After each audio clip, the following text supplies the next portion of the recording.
அல்லாஹ்வின் தூதருடைய காலத்தில் இருந்தால் நீங்கள் கூட்டு துஆ ஓதாதீர்கள் என்று நாங்கள் சொல்லுகிறோம். ஏன் சொல்லுகிறோம்? எங்களுக்கு ஓத தெரியாதா? துஆக்கள் பாடமாக்க தெரியாதா? துஆக்கள் இப்படி எல்லாம் இருக்கிறது என்று அதிகமான துஆக்கள் எங்களுக்கும் தெரியாதா? நீங்கள் ஓதுவதை விட அதிகமான துஆக்களை பாடமாக்கி இருக்கிறோம். நிறைய துஆக்கள் ஓதுவோம். உங்களை விட விட்டால் அரை மணி நேரத்திற்குள் ஒரு 50 துஆவை பாடமாக்கி ஒப்புவிப்போம். முடியும், முடியாது என்பது கிடையாது. ஆனால் நீங்கள் ஓதுகிற இந்த துஆ, என் தலைவர் முஹம்மது ரசூலுல்லாஹ் 50 வயதில் தொழுகை கடமையாகிறது.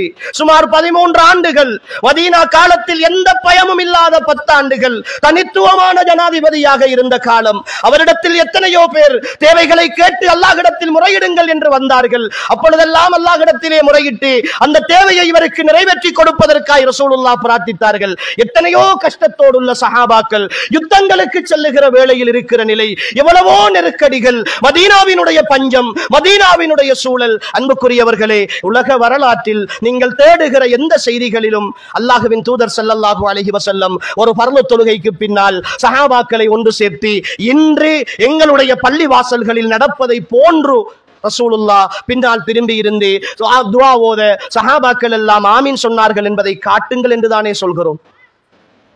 காட்டுங்கள் என்றுதானே சொல்கிறோம். நீங்கள் அதை காட்டிவிட்டால், அதற்கு ஆதாரம் இருக்கிறது என்று சொல்லிவிட்டால், இதோ இந்த மேடையில் இருந்து பகிரங்கமாக அறிவிப்பு செய்கிறோம். ரசூலுல்லாஹ் இப்படித்தான் துஆ செய்தார்கள். இன்று பள்ளிகளில் செய்கிற ஒழுங்கில் ரசூலுல்லாஹ் செய்தார்கள் என்றால் நாளை சுபஹ் தொழுகையில் இருந்து இந்த பள்ளியில் ஆரம்பிப்போம். அன்புக்குரிய சகோதரர்களே, நாங்கள் ஒன்றும் துஆ கேட்க வேண்டாம் என்று சொல்லவில்லை. பிரார்த்தனைக்கு எதிரானவர்கள் அல்ல. தஹஜ்ஜத்தில் எழும்புங்கள், அல்லாஹ்விடத்தில் கையேந்துங்கள் என்று சொல்லுகிறோம். பாங்குக்கும் இகாமத்துக்கும் இடையில் இருக்கிற நேரம் தொழுகை துஆக்கள் ஏற்றுக்கொள்ளப்படுகிற நேரம், கேளுங்கள் என்று சொல்லுகிறோம்.